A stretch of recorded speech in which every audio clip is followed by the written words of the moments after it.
Assalamualaikum warahmatullahi wabarakatuh. Sahabat tafsir Quran dirahmati Allah subhanahu wa ta'ala. Sapa pagi kita kali ini melanjutkan kisah, hikmah daripada kisah Nabi Yusuf alaihi salam. Setelah Yusuf mendapatkan jabatan, memangku amanah, sebagaimana takwil yang dia sampaikan kepada Raja Mesir, maka subhanallah, persis di tengah surat Yusuf yang jumlah ayatnya ada 111 itu, Allah Ta'ala berfirman tentang bagaimana kekuasaan itu diberikan kepada Yusuf dan disandarkan kepada Allah Subhanahu wa Ta'ala. Al-Quran tidak secara detail mengatakan setelah permintaan Nabi Yusuf, ij'alni ala khazainil ardi inni hafizun alim, setelah beliau menyebutkan alasannya meminta jabatan itu, Al-Quran tidak cerita detail bagaimana Raja Mesir itu mengokohkan kedudukan dan jabatan Yusuf. Diberi mandat oleh Raja Mesir, tidak. Tetapi Al-Quran ternyata di pertengahan surat Yusuf ini menyatakan, وَكَذَلِكَ ayat 56, مَكَنَّا لِيُوسُفَ فِي الْأَرْضِ يَتَبَوَّأُ مِنْهَا حَيْثُ يَشَاءُ نُصِيبُ بِرَحْمَتِنَا مَنْ نَشَاءُ وَلَا نُضِيعُ أَجْرَ الْمُحْسِنِينَ wala ajrul akhirati khairul lilladzina amanu wa kanu yattaqun. Maka demikianlah kami memberikan kedudukan kepada Yusuf di negeri Mesir. Dia berkuasa penuh pergi menuju kemana saja yang ia kehendaki di bumi Mesir itu. Subhanallah. Kami limpahkan rahmat kami kepada siapa yang kami kehendaki, dan kami tidak sia-siakan pahala orang-orang yang berbuat baik. Sungguhnya pahala akhirat itu lebih baik bagi orang-orang yang beriman dan selalu bertakwa. Ini ayat subhanallah 56-57 menggambarkan bahwa segala sesuatu itu berada pada kekuasaan Allah, dan segala pengaturan terhadap apa yang ada dalam kekuasaan itu berada di sisi Allah Subhanahu wa Ta'ala. Perhatikan firman Allah, bagaimana Allah menegaskan bahwa dialah yang telah memberikan kedudukan kepada Nabi Yusuf.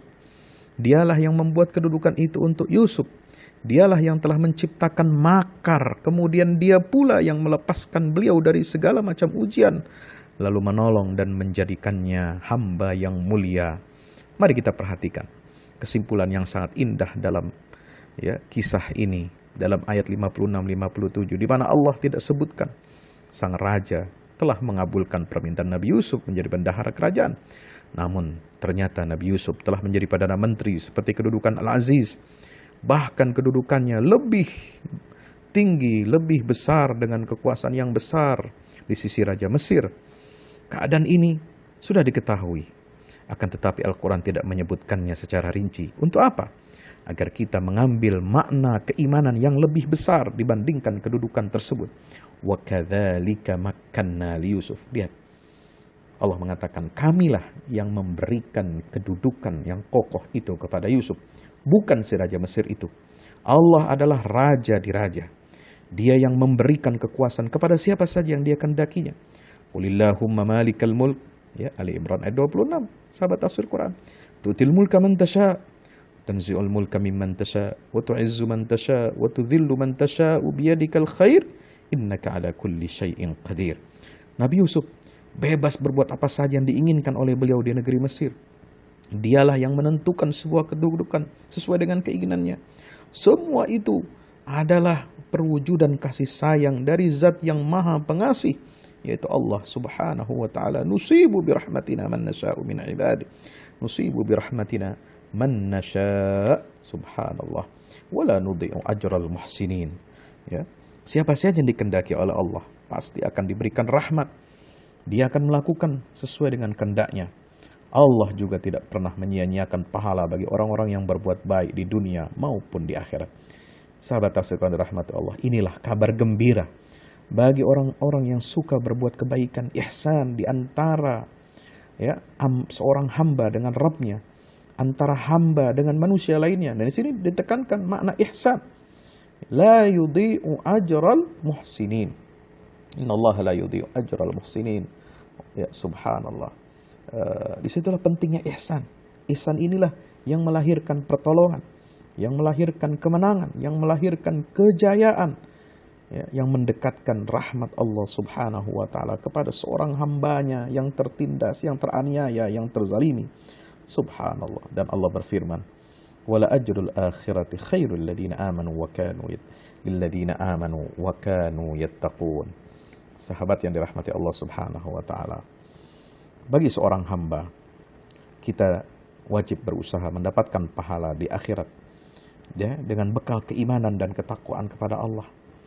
Ya, sebagaimana firman Allah Subhanahu wa taala, lilladzina amanu wa kanu yattaqun.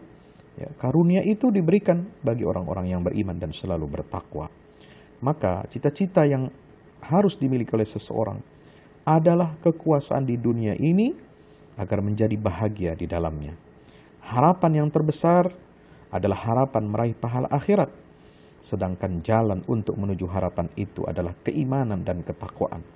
Sedangkan kekuasaan di muka bumi bagi orang-orang yang beriman itu hanya sarana, hanya media, alat untuk beribadah kepada Allah Subhanahu wa ta'ala. Inilah yang dimaksudkan oleh dua ayat yang indah di pertengahan surah Yusuf ini.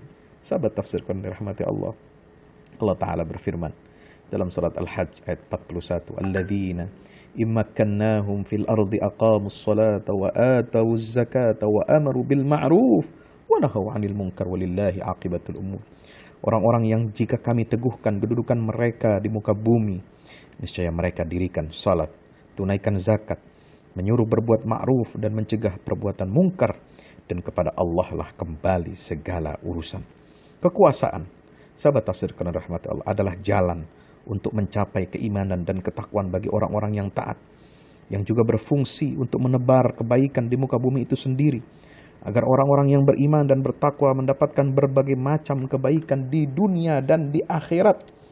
Maka di sini kita lihat adanya, ya, keikutsertaan, keterlibatan takwa dan iman, ya, karena keimanan adalah perkataan dan perbuatan, sedangkan ketakwaan merupakan bagian dari hakikat keimanan. Maka keterlibatan takwa terhadap keimanan itu adalah merupakan bentuk penguat terhadap adanya peranan perbuatan. Subhanallah. Maka dari kejadian ini lengkaplah periode kehidupan kisah Nabi Yusuf alaihi salam, yang kemudian dimulailah periode yang baru, ya, setelah lewat, ya, ini ujian nih. Ini ujian-ujian tadi sudah lewat nih. Sudah mendapatkan tamkin, kekuasaan dari Allah Subhanahu wa taala.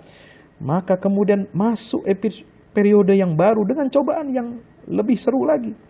Itu periode kehidupan yang diwarnai oleh kesengsaraan dan kebahagiaan, kesenangan dan kesedihan, kekuasaan dan hamba sahaya.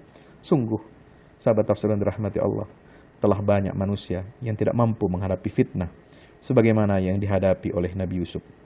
Mereka tidak mampu bersabar sehingga terjerumus kepada syahwatnya. Tetapi Nabi Yusuf menjadi suri tauladan dan bukti yang valid dari Allah terhadap orang yang bercita-cita untuk mendapatkan kekuasaan, kesenangan, dan kekayaan. Maka tidak ada seorang pun yang dapat mampu mencapainya kecuali dengan berusaha mengikuti apa yang telah dilakukan oleh Nabi Yusuf alaihi salam. Semoga bermanfaat. Wassalamualaikum warahmatullahi wabarakatuh.